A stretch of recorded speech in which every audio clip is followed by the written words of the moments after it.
People hear the word entrepreneur, they think it means starting a business. It really means so much more. The Ice House Entrepreneurship Program is a new learning program designed to inspire and engage students in the fundamental aspects of entrepreneurial thinking and the limitless opportunities that can provide. The course is built on a multimedia learning platform that enables students to learn from the first-hand experience of those who have empowered themselves by embracing these fundamental concepts. The students can learn from examples like Palwasha Siddiqui, a young woman who overcame seemingly insurmountable odds to pursue her dream of empowering women in the Middle East. They'll learn from people like Ryan Blair, who will describe how a chance encounter with an entrepreneur transformed his life. The course is really designed to teach three main things. It's designed to help students identify and evaluate opportunities that others overlook.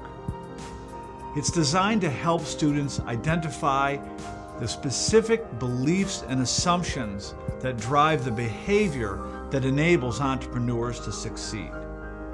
Most importantly, the course is designed to immerse students in real-world entrepreneurial projects that will help them develop entrepreneurial skills. Entrepreneurship is more than a business discipline. It's really a way of life.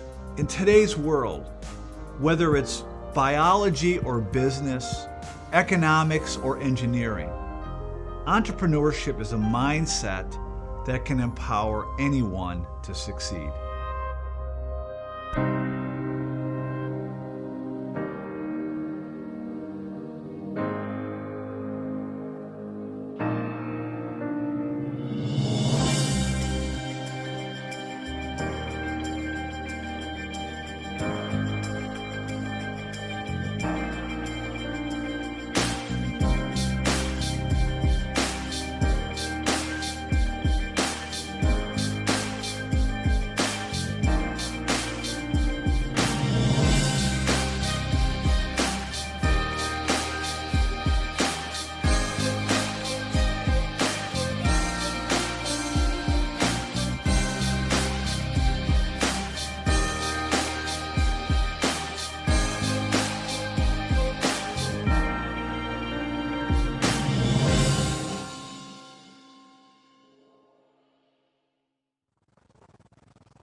Good morning, everyone, and welcome.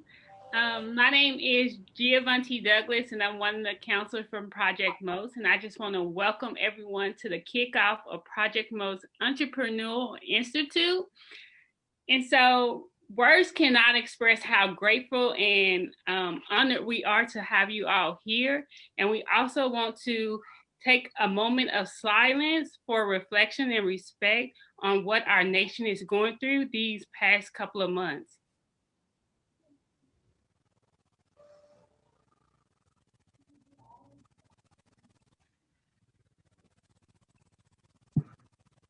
Thank you.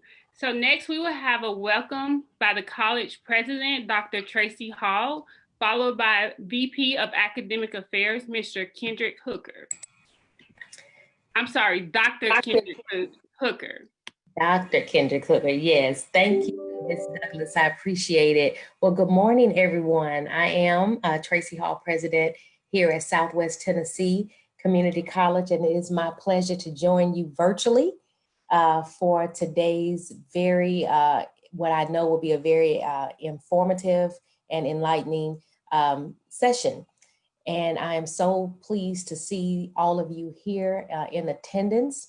And when I think about entrepreneurship, I was reading Mr. Talbert's resume and his background, the write-up on him. And I was thinking, first of all, Mr. Talbert, we have some connections with St. Louis. I saw that you've been in St. Louis, so that's my hometown, so that's great. And you also we're in the Air Force. So I'm a former Air Force wife. So I thought, oh, okay, that's great. I was impressed by that, but I was also impressed with your accomplishments. And I think that the men today when you talked about not only entrepreneurship in your background, but entrepreneurial thinking. I think that that is really critical. And that's what we're doing at the college. How do we think differently? How do we think like entrepreneurs and be innovative and always changing and looking at ways that we can do things differently? And so I know today will be very a great time for you. In addition to Mr. Talbot, you have some wonderful speakers as well that are from the college that you will, I know, benefit from hearing and knowing that we have at your disposal. We are doing a lot at the college to focus on making sure that you are successful. We're happy that you're here. You bring so much richness to the college, and we want you to stay and to share with us your thoughts, whether good or bad, about how we can improve but how we can serve you better. So thank you very much. As always, Mr. Salam, thank you for the invitation. Your leadership is just excellent.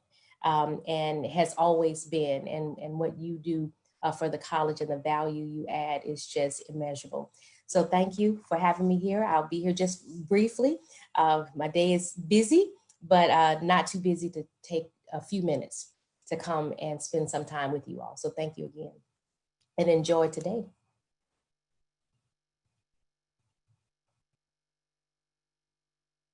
All right, good morning, everyone, and welcome to the Entrepreneurship Institute Kickoff Program hosted by the MOST program. Thank you, Dr. Hall, for your welcome, and thank you, Mr. Salam, as Dr. Hall just indicated, for giving me the opportunity to share just a few words as we welcome our partners and guests to this amazing event. As I looked at the program, I was intrigued by the quote from the World Economic Forum, which stated that entrepreneurship is an essential life skill that every student will need to survive in the 21st century. And similar to Dr. Hall, as I've read about our keynote speaker, Mr. Talbot, he would have failed had he not encountered entrepreneur thinkers who were individuals who created new business opportunities for themselves. In essence, being innovative in your thinking as you identify a need that's not being met, and then to identify and develop a plan to meet that particular need. And then also, as I listened to the video recording that you had to open this event, the gentleman said entrepreneurial is a mindset that can empower anyone to succeed. I certainly agree, because there is a certain level of risk associated with taking on any type of new business. It obviously means that you have to believe in yourself. You have to be innovative. And as mentioned, you have to be a risk taker. My mindset, and almost any entrepreneur that you meet will say, if not me, then who? If not me, then who? So who's going to meet this particular need? Who's going to be innovative? Who's going to identify a niche and then meet that need and find some resources, some financial gain from that opportunity? So please take advantage of this opportunity to learn and to build upon the skills that you already have. You already have these skills. Now here's an opportunity to learn more so that you can allow these skills to assist you in ways that you never imagined. So welcome and enjoy this amazing event. Thank you.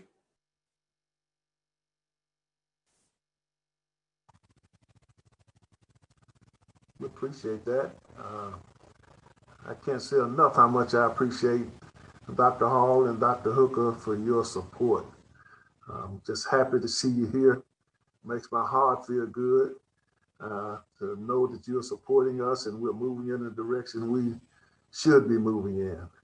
I think we have a little cultural expression coming from two faculty members who happen to be husband and wife, Mr. Levi Frazier and Ms. Deborah Frazier. Are you all ready? Ready. Note to commercial theater. By Langston Hughes. You've taken my blues and gone. You sing them on Broadway and you sing them in the Hollywood Bowl. You mix them up with symphonies and you fix them so they don't sound like me. Yeah, you done taken my blues and gone. You've also taken my spirituals and gone. You mixed them up and until they don't even sound like me. Yes, you've taken my spirituals and gone and put me in all kinds of swing Mikados and everything but what's about me. But someday, somebody will stand up and talk about me and write about me. black and beautiful. And sing about me. And put on plays about me. Put on plays Put about on me. plays Put about on me. plays. Put on plays about me. I reckon it'll be me myself. Yes, it'll be me. In reading Habits of the Heart, I realized that in order to become a successful and compassionate entrepreneur, we need all 8 of those habits that the author here today laid out for us in his book. Now, my wife and I know a little bit about entrepreneurship because we started our theater company, Blues City Cultural Center, 41 years ago. But we turned it over to our daughter last year.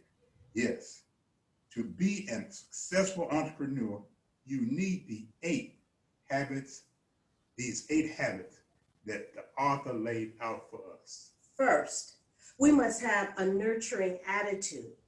In the community, a nurturing attitude is characterized by an unselfish, caring supportiveness and willingness to share time. Now, the second and third habits are dependability and responsibility within the community. Now, being there for others through all times of their lives, a steady influence that makes tomorrow welcome, a welcome event, and responsibility means showing and encouraging a personal commitment to each other.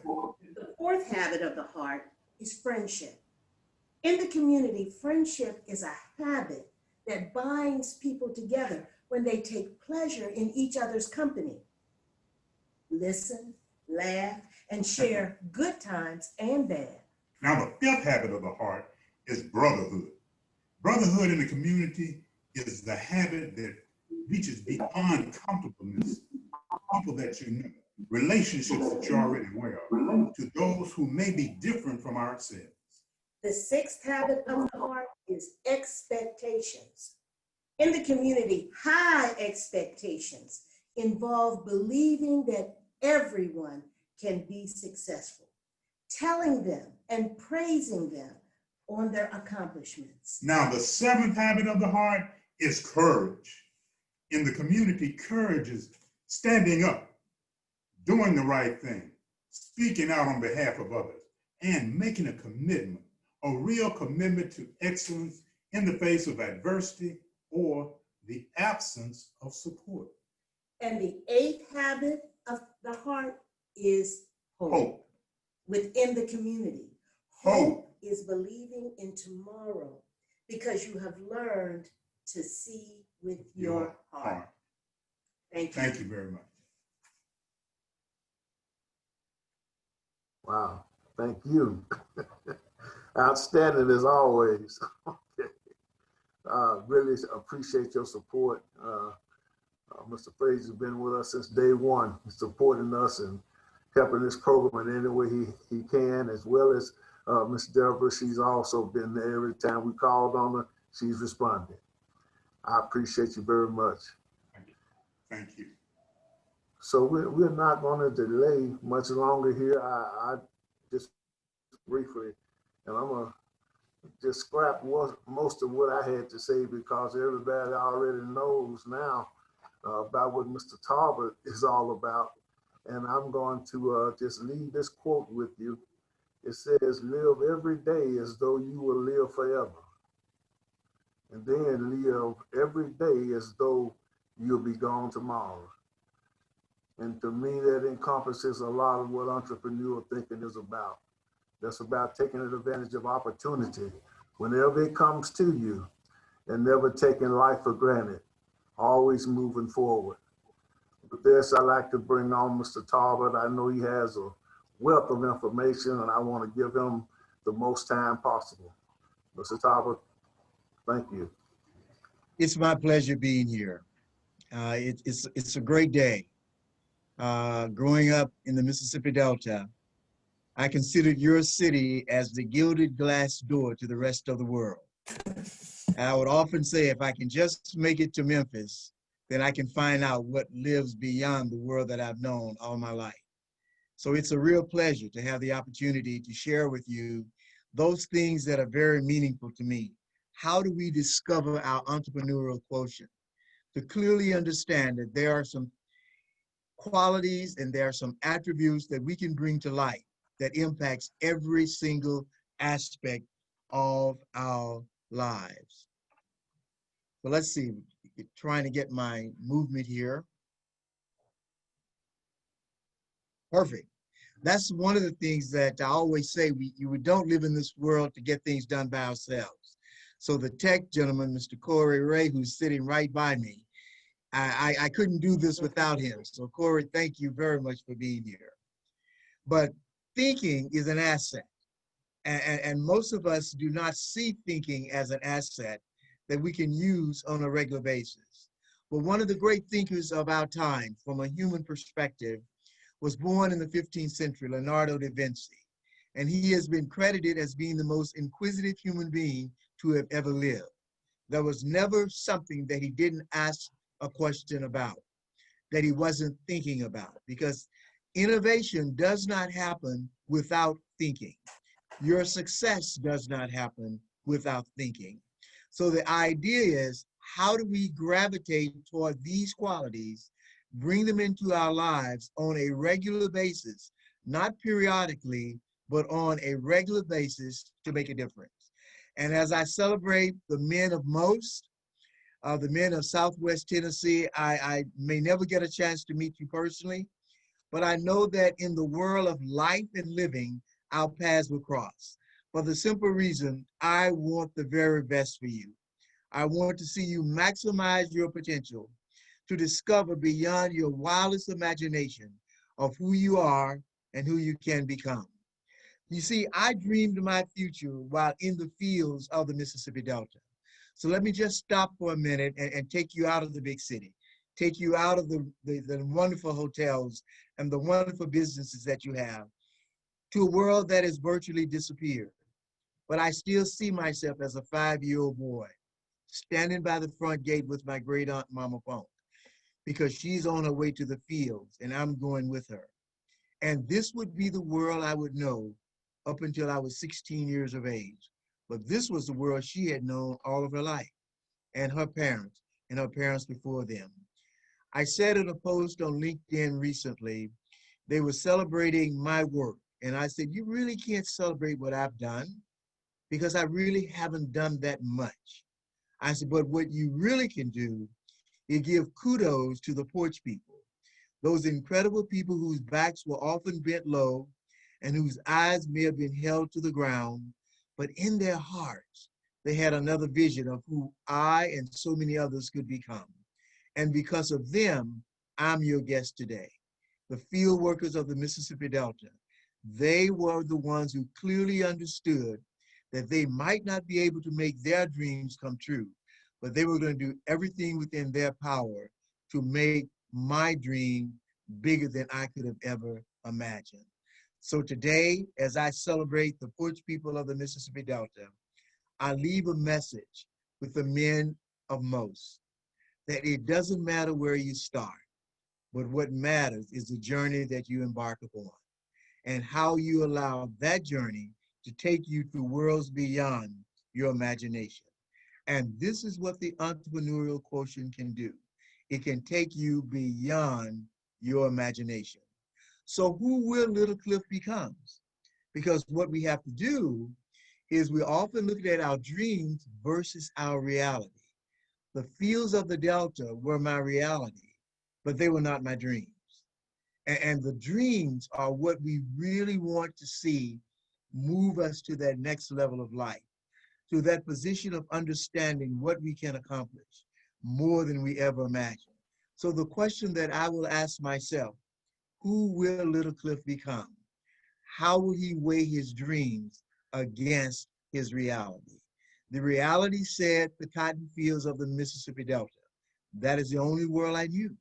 That was the world of my parents, the world of my grandparents and my great-grandparents and my great-great-grandparents. And those before them were enslaved in Demopolis, Alabama. So what will I become?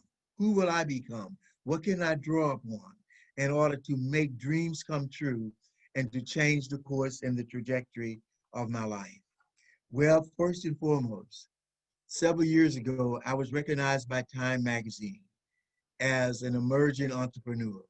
Many of you are familiar with Stairmaster, but probably have no idea of the role that the young Black kid named Clifton Talbot played in creating Stairmaster and bringing it to the world. I didn't know that I couldn't do it. They had a problem, but I figured out how to solve it. Why? Because I understood that in my head, between my ears, on my neck, rested everything that I needed in order to accomplish more than I thought I could. I was one of the few people working with airport parkings, doing research to understand how to bring this as a major industry. And when Time Magazine heard about that, they came to Tulsa to seek me out, to find out, why did you do this? How did you become a partner in this business? How did you make it happen? And then, of course, during that process, they learned that I was a writer.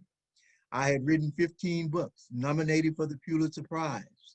All of these things, but I'm still the same guy from Glen Allen, Mississippi, this small cotton community located on Lake Washington. And today I'm the CEO of the Fremont Corporation, an international consulting company. But I also am one of the partners in Roots Java Coffee, the only African-American owned national coffee supply company in the United States. When I found that that opportunity was there, my partner and I jumped on it. And we said, we're going to make this work. We're going to give everybody an opportunity to get Roots Java in their life. But it's the entrepreneurial mindset that drives you to that level of accomplishment, that yes, I can accomplish more than I ever thought I could.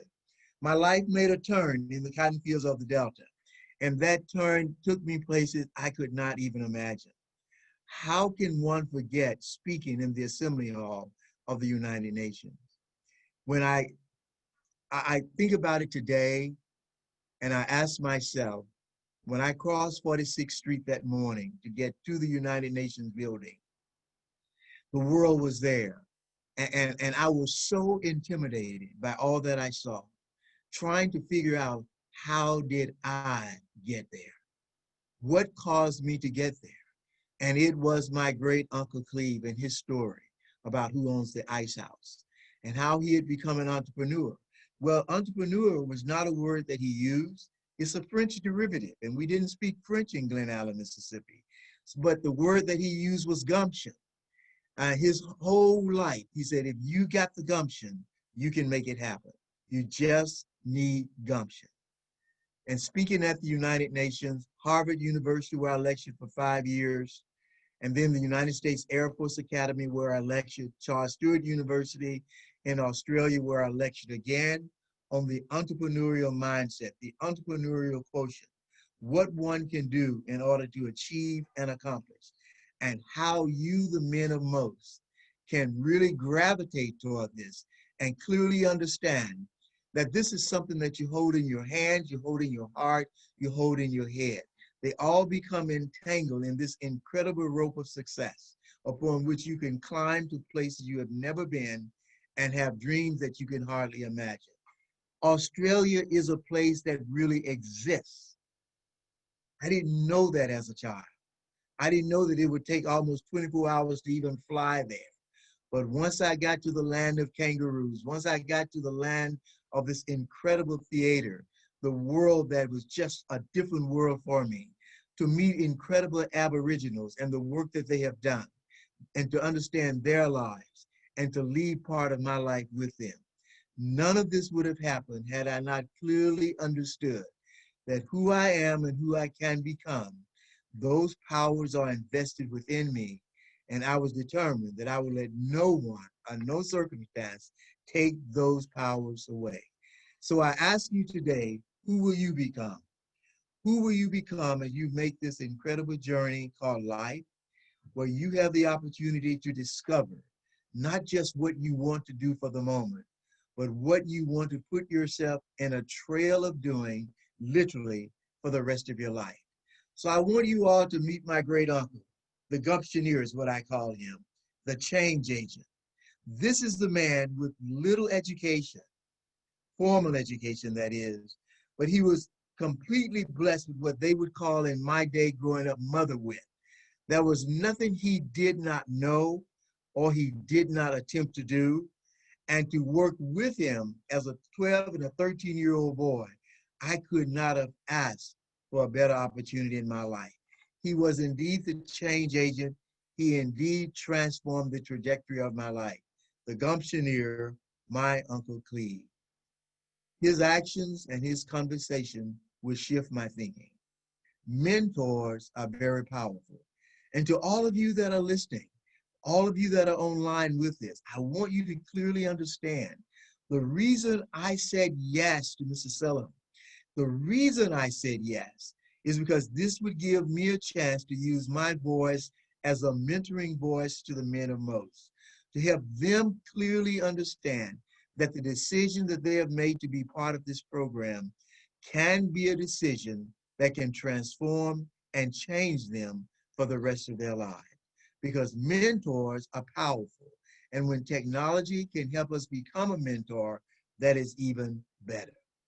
But shifting is a process. I would want every young man, every young woman throughout our country and around the world who may not have seen their dreams come true to clearly understand that a shift in thinking is possible, but it is a process. Positive role models matter in your home and in your neighborhood. This is not something that happens overnight, but it is a process that once started, it continues for the rest of your life. Every day of my life, I look as Uncle Cleve would have done. How can I project myself differently? How can I learn more? I talked to a young man in Dallas yesterday. He said, Clifton, are you going to ever retire? I said, what, say that again? Are you going to ever retire? I said, well, there's nothing about retirement that I like. I said, if I cannot be involved with life, if I cannot be involved with people, I have no joy in sitting on my porch watching the world go by. I want to be in the world that is passing my way. I want to be one of those guys that would tell those younger than myself, yes, you can. So this was Uncle Cleve's teaching place. I want you to get a close look at it. The cab of a 1947 International pickup truck. This is not Harvard where I taught. This is not the Air Force Academy where I lectured and lectured at Harvard as well. But this is a pickup truck. But this is where Uncle Cleve laid out the life lessons that would change my life. This was my learning place. So you really don't have to have the finest of places to learn. But if you do, then take full advantage of it. But for me, this was my place. If you can imagine a truck, the back of the truck filled with rags, because he would check the oil every 15 minutes in that truck to make sure that he was not driving and not completely full of oil. But more than that, when everything was quieted down, Uncle Cleve in his pipe, Prince Albert tobacco smelling everywhere, he would say, now boy, and once he said, now boy, I knew the lessons would start. And these are how those lessons would look. It was a steady, positive conversation. You know, we would have moon pies, not just one. He never thought about two as too much. One moon pie and one soda pop. That's all I was allowed. And between drinking my soda pop and having my moon pie, Uncle Cleve would point out the barriers and the roadblocks. Because everyone has barriers and roadblocks. But if no one tells you about them, you may assume this is my life and this is the way of my life. No, he would say a barrier can be removed and a roadblock can be repaired. And then he would point out new pathways. He would tell me different things that I could do in order to better myself. And he would always say, get up on time, make sure you're at work on time. And that was one of the things I had to do. I said I would always beat Uncle Cleve to the ice house. To date, I have never done that. And I would never have the opportunity to be there before him. The ice house has basically disappeared. And Uncle Cleve is no longer on the planet with us. But he has left incredible lessons. Celebrating success moments. If I did something really well at the ice house, Uncle Cleve would talk about it for months. Boy, you did good. You cut that ice better than I ever thought you could. You didn't leave any shavings on the ground. That's my profit, you know. I mean, you're taking care of my customers. They all love you. Oh, you're doing good. Every single one of us, regardless of who we are, we need someone to cross our path and leave us with the message, you are doing good. But I do remember a piece of advice that he gave me. And to you, the men of most, and others that are watching, I leave the same advice that Uncle Cleve left with me. Choose friends going your way. He said, if you made up your decision what you want to accomplish, you know what you'd like to be in life. He said, always choose friends that are on a path similar to yours. And he gave an example. He said, now, boy, if you're going to go to New York City, don't get in the bus with somebody going to Miami, Florida. That's the wrong direction. Know where you want to go and go along with people that are traveling your way. So being the valedictorian of my high school was my first milestone. You gotta win where you are. Yes, have a vision for the future, but while a student at Southwest Tennessee, that's where you want to shine. You have to win there. You have to give that place your best. You have to literally discover who you are there. And if you can win there, and when that next door opens, you're going to be ready for it. I had to travel 100 miles round trip to school, to high school, every single day for 4 years. I never missed a day out of school because my great aunt who raised me got up every morning before I did, stood on her front porch, pulled the strings on a 60-watt light bulb to let Mr. Murray Washington know, that was our bus driver, that I was going to school that day. She never missed a day of pulling that string. I never missed a day out of school. So when people celebrate my accomplishments, when they celebrate the fact that I have lectured at Charles Stewart University throughout Australia, or I have lectured at Harvard, University of Chicago, whatever the case may be, it's not me, but it is those incredible, ordinary people of the Mississippi Delta who literally laid the pathway for my life and set me on a course for which I will be forever grateful. Looking back, I remember my journey, the challenges, the perseverance that was required, and the voice of Uncle Cleve in my head. This is why mentors are so important. The conversation that you hold with your mentor, excuse me, those conversations will never go away. Those conversations will always be in your head. They will always be there. You will hear their voices, encouraging you, reminding you, sharing with you. And sometimes you'll laugh out loud when you hear Uncle Cleve's voice in your head. Oh, the man is still with me. He hasn't forgotten me. He's still there. And that's why mentoring is so important. But mentoring works when others matter and unselfishness becomes the driver that moves you to the next level. I embraced the opportunities that came my way as I discovered my gifts. In the Air Force, I heard Uncle Cleve's voice. Give it your best shot, boy. Don't hang with the people that's not going to accomplish anything. You go with people that's going somewhere. In college, he said, study everything you can. And then in graduate school, the voices were still the same. Study hard, even if you haven't done it before. Find someone who can help you do it. As long as you have a partner there, you can make it work. And the jobs that I had, he always encouraged me. The jobs represent you, you represent the job. Do your best, be a standout. And then, of course, he said, when you get a family, make that your number one priority. So this is the Talbot family. This is my wife, Barbara, my son, Marshall. And we had one daughter, Ann Catherine, who passed away at 7 due to sickle cell anemia. That was the hurting day. That was the most difficult day of our lives, and it remained that way for years. But at one point in our life, we decided we had to do something more than mourn the death of our daughter. So we created a foundation called the Ann Catherine Fund. And every year, my wife and my son, we send kids in Oklahoma with sickle cell to camp for a whole week, every single year of our lives. That's how we honor our daughter. And this is what I learned from Uncle Cleve. If you don't save your money and you don't spend it wisely, you'll never be able to help someone else. And he always left me with the idea, you can do this. You don't have to look to someone else to set up the foundation. You do it. And that's what we did.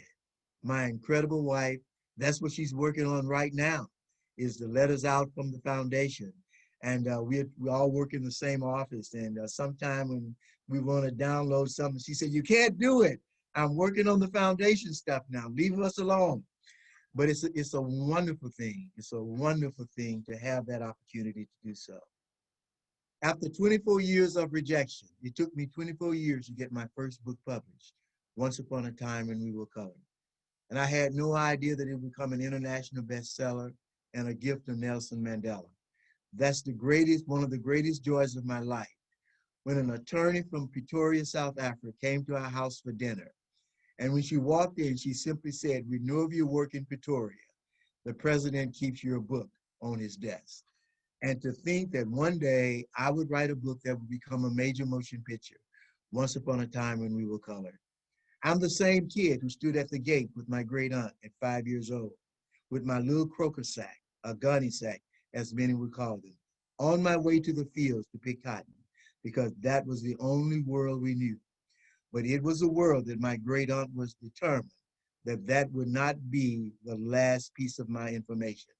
She was determined that I would live my life in such a way that I would get an education, that I would accomplish something that would make those whom I have never met proud.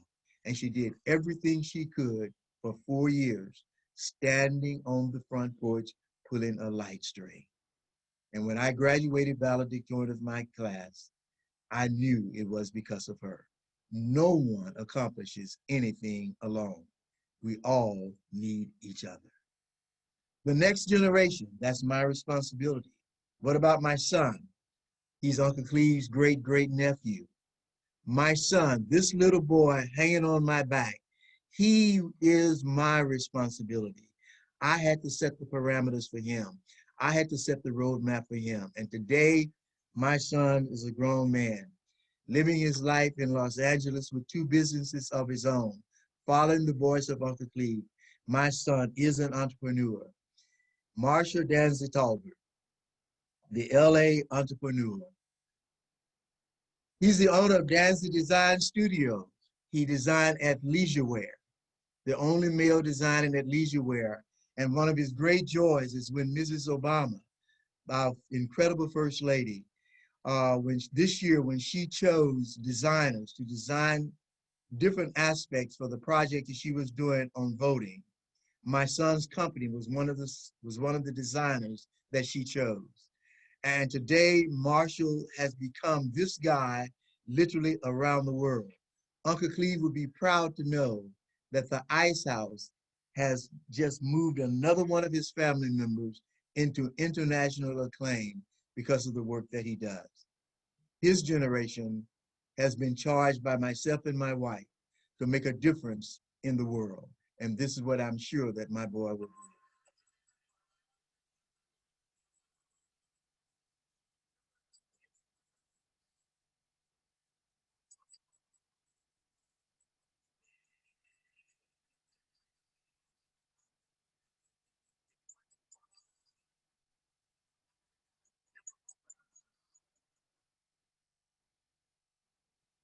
Yes, Uncle Cleve and his mentoring not only changed my life, but it changed the life of my family. And that's why this program most is so important. It's not just about you guys that are in it, but it's about the children that are yet to be born. It's about the grandchildren that have never yet come onto the planet. That what you do today can positively impact their lives going forward. In 2010, Uncle Cleve's voice became a book, Who Owns the Ice House, that has been translated into multiple languages and is literally used around the world. The first lesson is choose your mindset. You have a choice, the fixed mindset or the growth mindset. But Uncle Cleve was an ordinary man with no outstanding advantages except his mindset. And this is what I want you to understand, that to choose your mindset is to make a decision how you will live the rest of your life. And the mindset that I recommend is the growth mindset, because it tells you there's nothing I can't do, just bring it on. Whereas the fixed mindset simply says, I can only do so much, then that's it. But the growth mindset said, no, I may be in the Mississippi Delta. It may be the time of legal segregation, but I'm going to own the ice house and I'm going to make it work. And I'm going to hire my great nephew and I'm going to hire my son, Joe, and we're going to make it work. And it did. The mindset is incredibly powerful and everyone has access to it. Lesson number 2 is to seize the opportunity. Uncle Cleve understood the heat of the Mississippi Delta, but conversely, he understood the need for ice. Innovation usually comes about because there's a problem to be solved. The problem to be solved was someone needed to sell ice in Glen Allen, Mississippi, and he became that man. So see past your present reality. Sometimes the opportunity comes wrapped in a problem. So when you see a problem, don't run and hide, but ask yourself this question: is there an opportunity in the problem? When Stairmaster had a problem, rather than me looking and shaking my head, say, guys, you got a really big problem, I went to my house and I began to think, because that is what I learned to do at the ice house. I began to think, how can I solve part of that problem? And I did.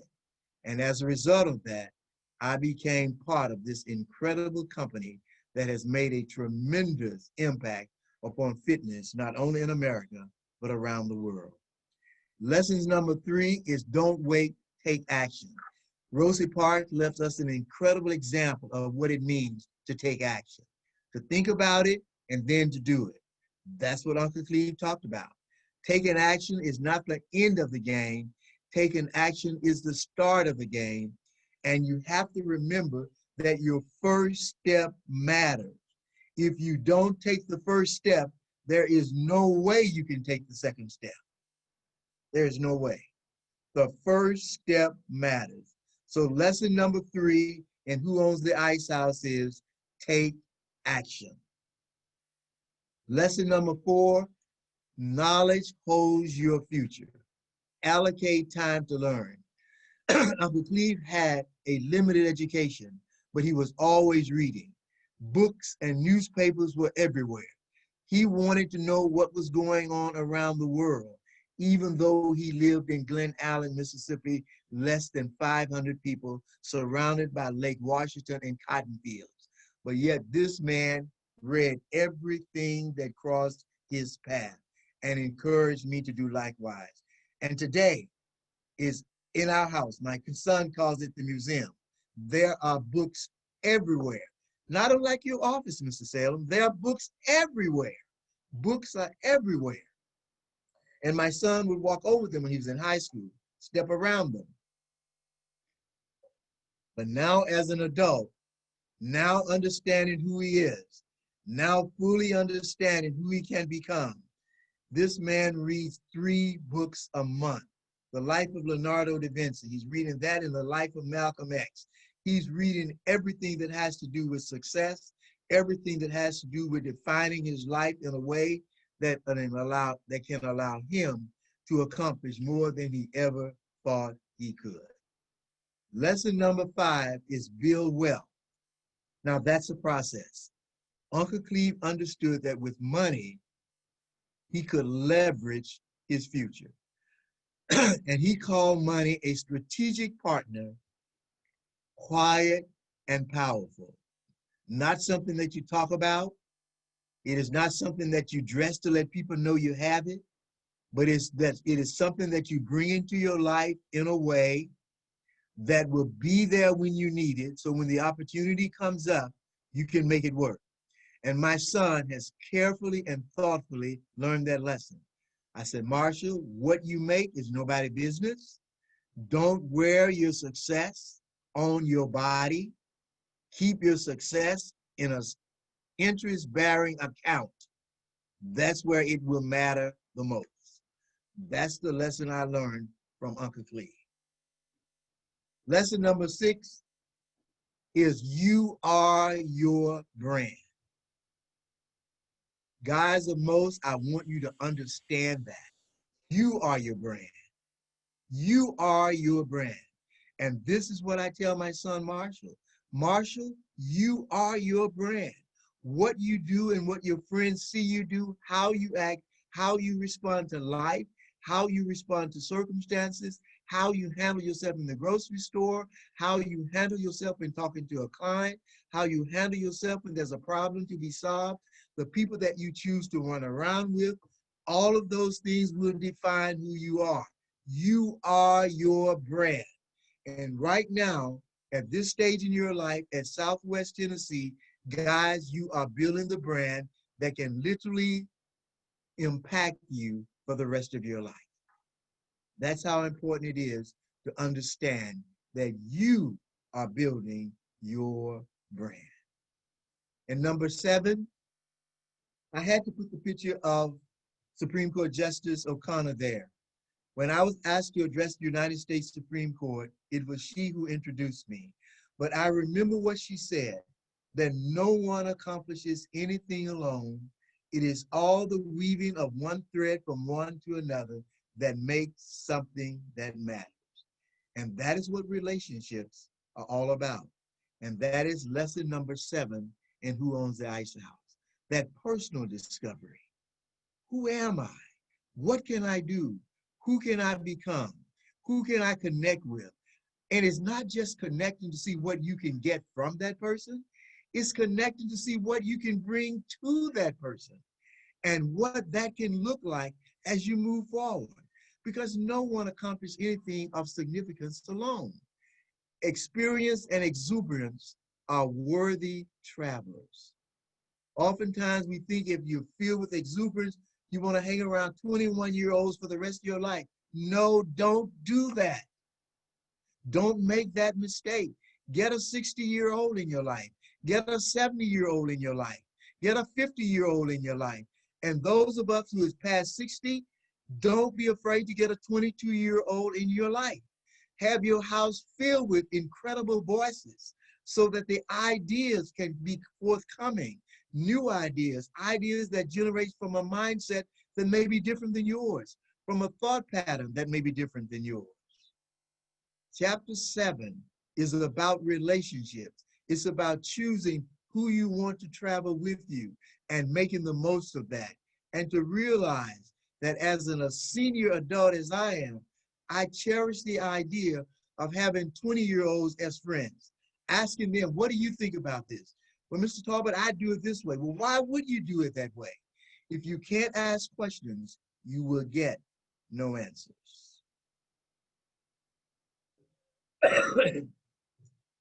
Lesson number 8, be persistent.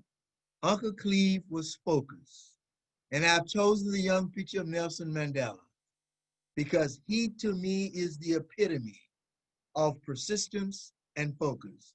Resolve to succeed, one to never give up. Can you imagine 27 years incarcerated with one thing on your mind? How am I going to knock it out of the ballpark when I get out of here? How am I going to really do something for my country that has never been done before? In 27 years, you have 27 years times 12 months times 365 days to really be mad at someone who has incarcerated you with no reason to do it. Instead, he used that time to fully discover his destiny in life, who he could become. And for me to know that my first book was on the desk of Nelson Mandela, how can I ever forget that? An ordinary story about ordinary people in the Mississippi Delta. Once upon a time when we were colored, during the transition years of life in this country, Nelson Mandela kept this book on his desk. It's amazing. Life is truly amazing. Be persistent, never give up. And to quote that Abraham Lincoln said, your own resolution to succeed is more important than any other. And he understood that. He was not the first choice to run for president in the Republican Party. He was tall and lanky, and they said not given to good looks. He had coarse language. He had lost more cases than he had won. But he was determined to be the 16th president of the United States of America. And it was that determination that changed his life and the course of this country. So, your story matters. Every story matters. Discover your Uncle Cleve. Sharing your life enhances another. And this is what it's all about at the end of the day. This whole idea of college and higher education, it gives us a chance to discover who we are, who we can become, and to really embrace ourselves for an incredible opportunity.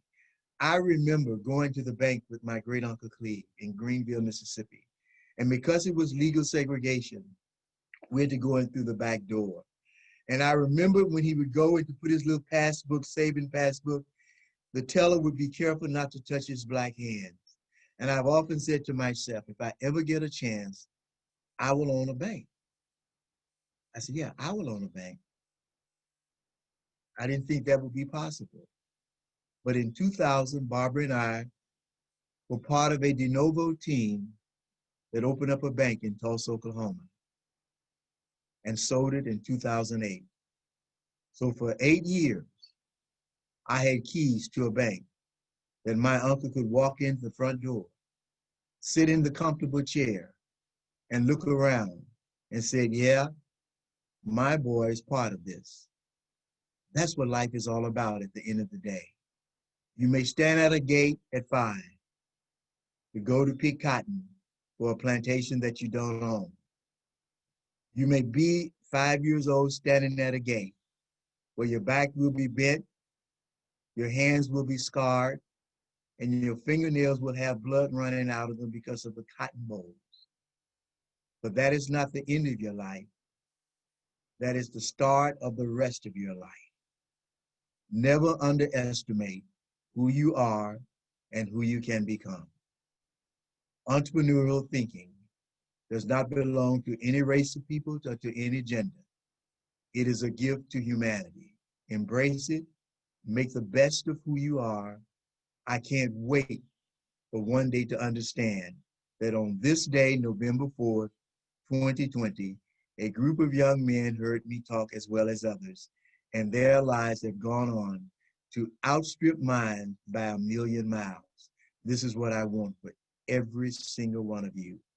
Just kick it out of the ballpark. Promise me you'll do that.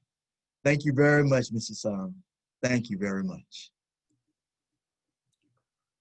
Awesome. That was great. Thank you.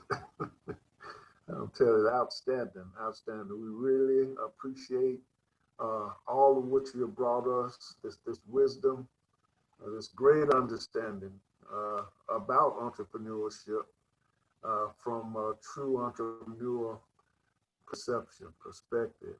You know, there are a number of people on this call who are not only Project Most members. I had an overwhelming response from female. I don't know if they're all students or from the just general population, because we wanted to extend this invitation to as many people as we could because of the vision that we see with this Entrepreneurship Institute. We certainly want everyone to know that it's from the outset, it's about these men in the Most program. But these men have family members, they have, their reach is long. You know, it extends through the whole community. And we want to see the whole community benefit from this project. And from what you shared today, I really can see a lot of benefit to the overall community.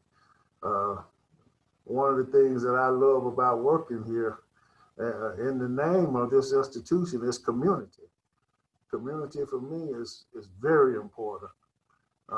In my religious tradition, we're taught that the blessing on an individual is, but it's much, much bigger when it's on the community.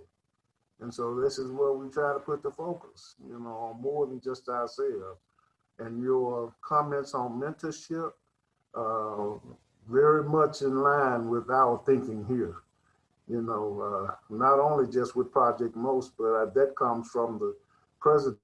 She can attest to this. We just met recently about opportunities to mentor young African American males. You know, you're seeing across the country is a lack of participation. I don't know if it's a result of the pandemic or what, but there's been a significant decrease in enrollment for African American males. We need to take this opportunity and stress entrepreneurial thinking, because I think it can help be a solution to that problem. I love what you said about opportunity being wrapped up in a problem. I'm hoping that we can come up with a lot of innovative ways to solve what appears to be problems for us now with entrepreneurial thinking. Okay. So we appreciate you and all that you have shared with us and this wonderful audience. We're not going to tax you any longer. Thank you so much. Our pleasure. You guys have a great life, a great day, and remember, build community. That's the best thing we can do for each other. Yes, sir. Thank you. Thank you. Thank you. Thank you. Everyone, we have two more speakers to close us out. Very important gentlemen on this campus. We'd like to first bring up Dr. Nathan Washington. I don't know if you all know or not, but Southwest developed two programs in entrepreneurship.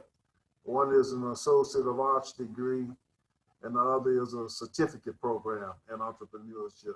So, Dr. Washington, if you're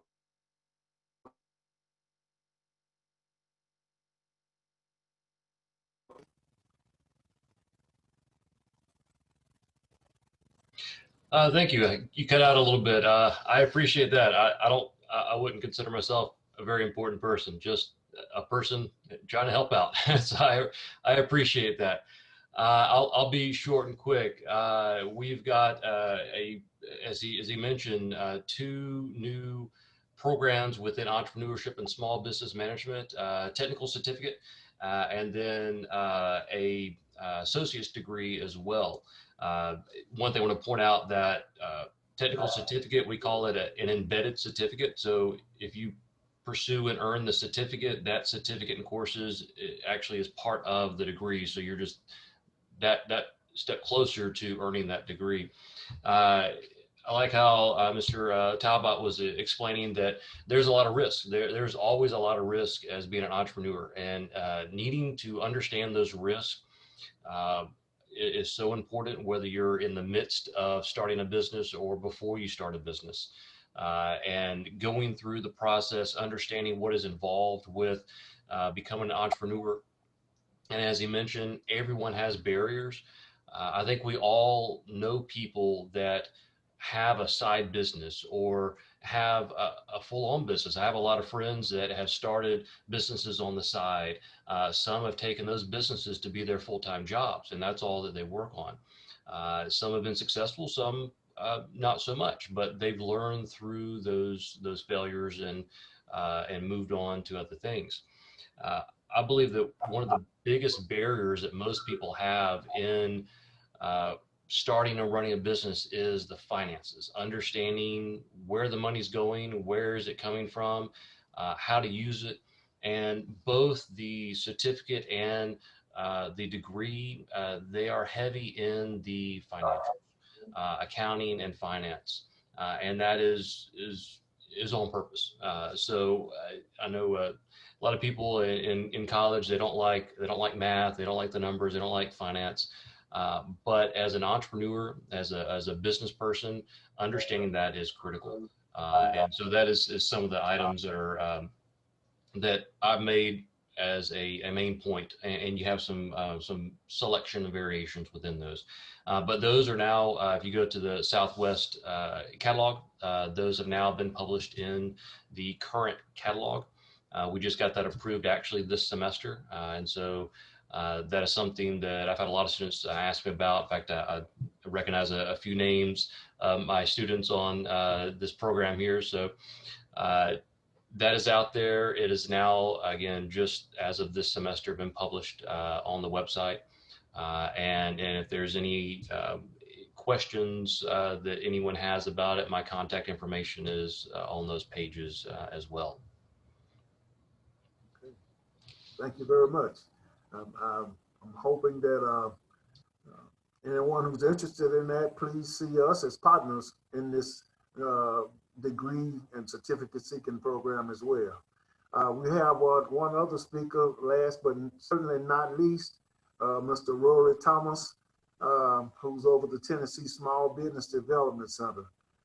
Mr. Thomas, are you on and ready? Thank you. I'm here. Can you hear me? Yes, sir. All right. Well, good afternoon, and just want to congratulate Mr. Salam, Project Most, on this wonderful kickoff for the Entrepreneurship Institute. And just wanted to share something that was on the call with Damon John, founder of FUBU, but he just kept mentioning that entrepreneurship is a team sport.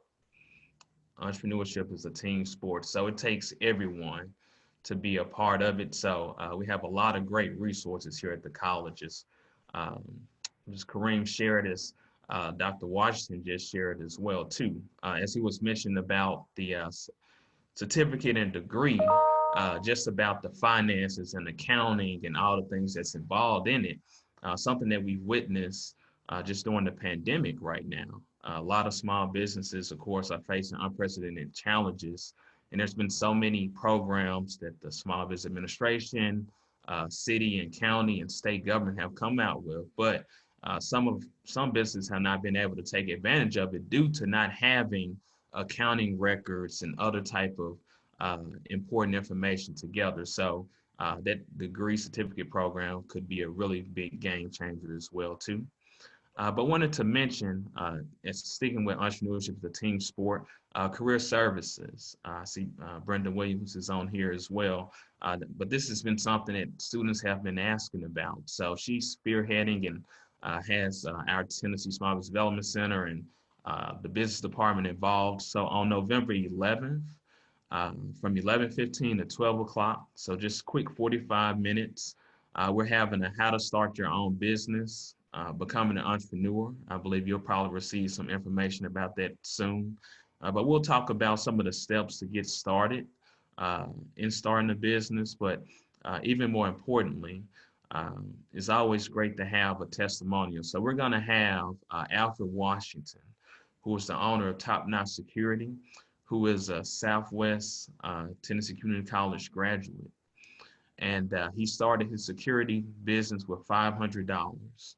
And he has grown that into the largest Black-owned business in the city of Memphis, according to the Memphis Business Journal.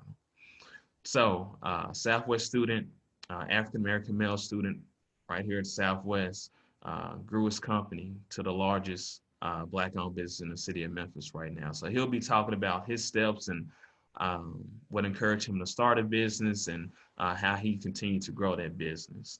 And a couple other things just about the internship program. We had a lot of people apply for that, and we did select our interns. So basically, these students are getting that experiential experience and working with a small business owner during these challenging times. So we hope to do that again in 2021 as well. And I heard a couple comments about just applying for loans and grants and other financing to get started. But if you go to our website, tsbdc.org, we actually have a workshop that we're doing with the city of Memphis tomorrow called Getting Ready to Go to the Bank. And we have a banker on our team who's been in banking for 20 plus years, sharing about how to get started. And also we're having Operation Hope. So if there are any type of credit challenges that you're having, because you do want to get those taken care of before you go apply to the bank as well, we'll have that as part of the workshop as well. So tsbdc.org. Thank you for putting that on in the chat box as well, if you're interested in that workshop on tomorrow. So with that, again, just congratulations on this wonderful kickoff, Mr. Salam, and continue best wishes going forward. Thank you, Rory. We really appreciate you, man. You know, I was reflecting on Project Most journey with entrepreneurship, and I started somewhere around 2013 or 2014. I think it was 2013 in our summer leadership initiative. And that was right around the time you were coming to Southwest, if I'm not mistaken, because we just missed you. We actually contracted that entrepreneurship training. And once you got here, we said, oh, if we'd have waited a little longer, we probably could have saved a little money there. But we certainly appreciate you've been supporting us ever since then, and we really appreciate it. So I see this as a team effort thing happening, you know, and this is what this effort is all about. So that's really about all that we wanted to present, and we right at the time that we had scheduled. Thank goodness. Okay, but I want the team to introduce themselves, if you all would. I'm seeing your faces now, so if you would step up and introduce yourself. I'm Gia Douglas, one of the counselors with Project Most. Next. Hello, I'm Ellen Travis, and I'm the English tutor for Project Most. Nice to meet everyone. My name is Kayla Tunstall, and I'm the administrative assistant here at Project Most. Thank you all for coming.